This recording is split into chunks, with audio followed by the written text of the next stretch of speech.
The President of the United States has been running an online flea market full of riffraff and knickknacks for years to personally enrich himself, to grift off of his working class base supporters. And now he's segued into being a car dealer. And yesterday he put on a full blown infomercial because Elon Musk's feelings are hurt because nobody likes the fact that he's a Nazi and nobody wants to drive a Nazi mobile. Let's listen to what Trump says to help band-aid Elon's bruised ego. I'm just telling people, this man is a great patriot, and you should cherish him. You should cherish him. You know, I have a little statement. We have to take care of our high IQ people because we don't have too many of them. Mr. President, and we got to take care of them. As you guys look at the social Okay. Are you serious? We don't have that many high IQ people. I would agree with that. We don't have very many high IQ people in the White House, in the executive branch, in the cabinet.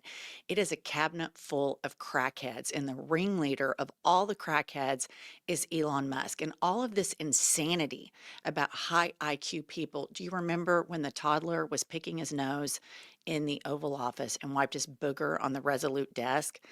Trump introduced him, a 3 or 4-year-old, as a high IQ toddler.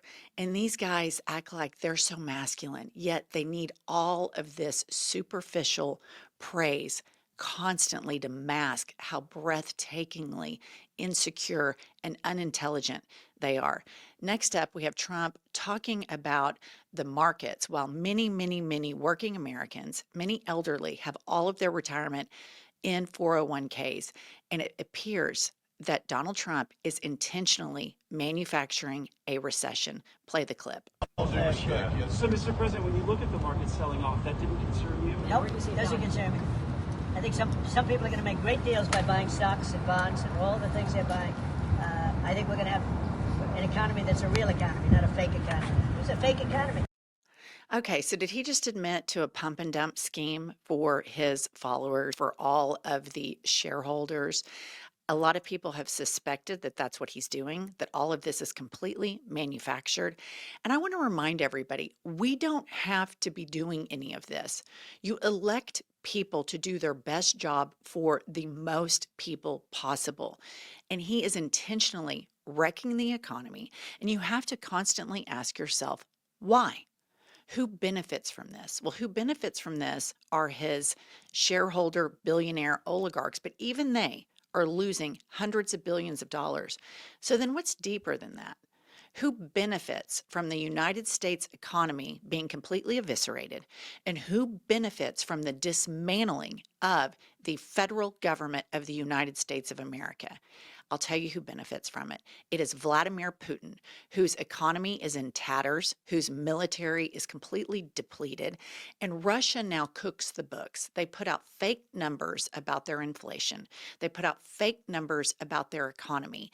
And the fact of the matter is, Russia is in the weakest position imaginable to negotiate anything. And despite their weak position, Donald Trump and Elon Musk will bend over backwards, expand their online flea market to a car dealership in the driveway of the Oval Office to please Vladimir Putin. This is dangerous. This is insanity. And no wonder everybody else in the entire world cannot stand America right now, because this is an absolute disgrace. But I'm starting to see, is Fox News catching on to this? Is Rupert Murdoch instructing his entertainers, and I'm going to call them entertainers and not journalists, to slowly start pivoting? Let's listen to this question from Fox, Peter Ducey. President Trump buying a new car, while there are some folks who will see this clip at home and they are struggling with their retirement accounts down at the moment, uncertainty about work ahead. Well, I think they're going to do great. I think our country had to do this. We had to go and do this. They've taken away, other countries have taken away our business. They've taken away our jobs. I did it initially very strongly against, as you know, China and some others in the first term. Okay. And it was a very successful. We did not have to do this. Nobody had to do this. Nobody has to wreck the economy. This is a complete made up cult-like propaganda where Trump is constantly telling you the FBI and the Department of Justice, they're a deep state. Well, what did the FBI and the Department of Justice, uh, how did they impact Trump's standing? They offered transparency and accountability. So, this is what cult leaders do. They throw out lies to make you hate the people that hold the cult leader accountable. And this has been done for over a decade. And this is all orchestrated by KGB agent Vladimir Putin. This is a 911. House is on fire. People are losing their money. Many of his supporters have been fired and lost their jobs, and he is now a car salesman. I mean, this is the biggest white trash, piece of shit, corrupt president this country has ever seen. This is third world shit. And again, cult leaders often project. He would always say this America is a banana republic and look at how crazy our leaders are. That's projection because that's what he wants. He wants an unaccountable, untransparent government so that he can enrich himself and his friends, and then he can use mafia style tactics just like Vladimir Putin did to Navalny to go after anybody who questions him. All right, here's a really weird moment straight out of Fox News. Peter Doocy again. Listen to this. This is a White House that came in trying to get federal workers to retire by the hundreds of thousands. But it's tough to make the argument that you should retire if your retirement accounts are getting throttled, which is what is happening right now. Yeah, it's really difficult to convince people to retire when you're eviscerating their retirement funds. And I want to remind everybody that the Wall Street Journal did an article right before the election that whoever wins, whether it be Kamala or Trump, they are inheriting an economy that is the envy of the world. Inflation was decreasing. The stock market was stabilized and growing. The economy was growing at a very rapid click. And we came out of COVID better than anybody else because Democratic policies, whether MAGA votes for them or not, help them. They help the majority of these MAGA voters the most. Don't ask me, talk to all of these farmers out in rural America that were benefiting from Biden's Inflation Reduction Act. And now Trump is completely dicking over the farmers as he dicks over everyone that ever does business with him. The difference between Trump 1.0 and Trump 2.0 is he has learned how to be corrupt from the beginning, from the jump, at a much quicker click. And the time clock, the alarm is about to sound. We have to be organized. We have to attack the traitors that are in the White House. We can talk about the car dealership. We can talk about all of his riffraffs and knickknacks. But at the end of the day, this is an administration that is beholden to Russia. This is an administration that is beholden to Vladimir Putin. And all of this other stuff is just a sidecar. But let me show you what they do underneath the scenes. Here we have Dr. Kevin M. Young on MAGA Nazi-style propaganda. If you see that pink triangle, and he says, a sitting president of the United States using a literal Nazi symbol, the pink triangle sewn onto 15,000 gay men's uniforms in concentration camps to clearly mark them as LGBTQ for shame and extermination. Wake the hell up, America. So here's Donald Trump promoting to his base, hey, we got you. Go along with us with this market stuff. And make no mistake, this is to enrich the 0.0001% and Vladimir Putin and put America in a weak position so that Vladimir Putin can cash in on how he has Trump compromised and Trump's naivete. But he's signaling to his very religious, very homophobic, very racist base, hey, we're still going after the gays. Don't worry, I got your back. This is a total hoodwink. These people are absolute Nazis. But let's listen to American lawyer Mark Elias, what he says about further Nazi parallels with Trump's administration and Nazi Germany. Doing a lot of reading in the last few weeks and months. You know who instituted a system of justice like this? The Nazis. I mean, Hans Frank, who was the Nazis' head lawyer, changed essentially the German legal code and said that no longer were lawyers to advocate for their clients, they were to advocate for the state. and that if they advocated for their clients adverse to the state, they themselves were committing a crime. And that transformed the legal establishment to pave the way years later for what became the Holocaust.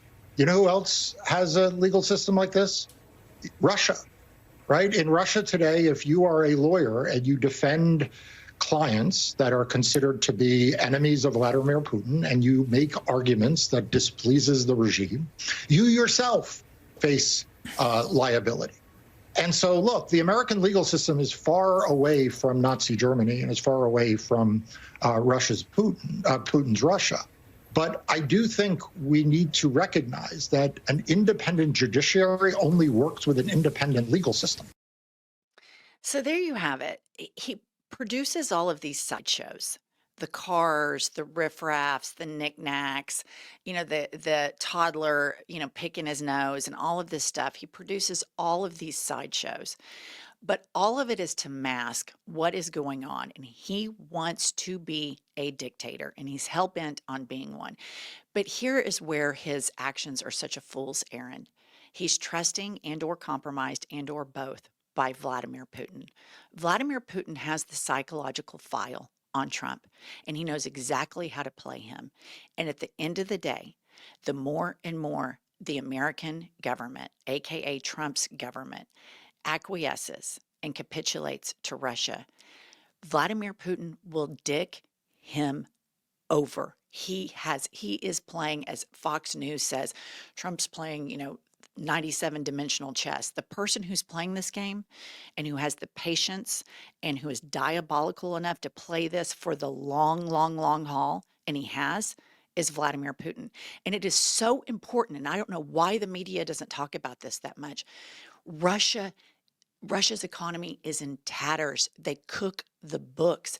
Their inflation is sky high, a massive recession, and their military is completely depleted. And we're arriving at the negotiating table as though they have leverage over the United States of America and NATO.